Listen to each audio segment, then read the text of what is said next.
ultimately, I believe that free speech, the health of free speech in any given nation depends more on a culture of free speech than laws. So the First Amendment was ratified in 1791. It hasn't changed the wording, but in 1798, you could go to jail for criticizing President John Adams, and that would be supported by people like Hamilton and Washington, the Federalists, whereas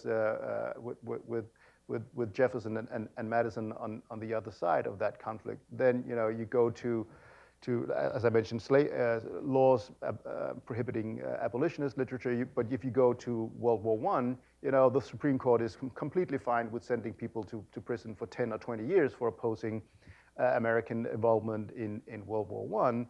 You have the Red Scares and so on, and you really have to get into sort of the 50s before free speech is consistently protected and reaches the threshold by the end of the 60s that with sort of Brandenburg versus Ohio, that very, very high threshold for limiting specific viewpoints. And I think that reflects a change in cultural attitudes, in norms, and among Americans, because the wording hasn't changed. And you see that actually also in famous works like On Liberty by John Stuart Mill. He is at least as concerned about the stifling norms in Victorian England as he is about the censorship of the magistrate, and warns that when society's tendency to impose its values on dissenters is a danger to free speech. George Orwell says some of the same things.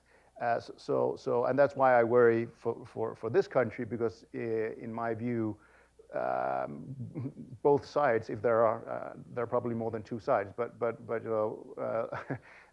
are eating away at the culture of free speech in this hyper polarized partisan nature of American politics, which I fear will ultimately have downstream effects that might affect how the First Amendment is constitutionally protected, whether in 10 or 20 or 30 years.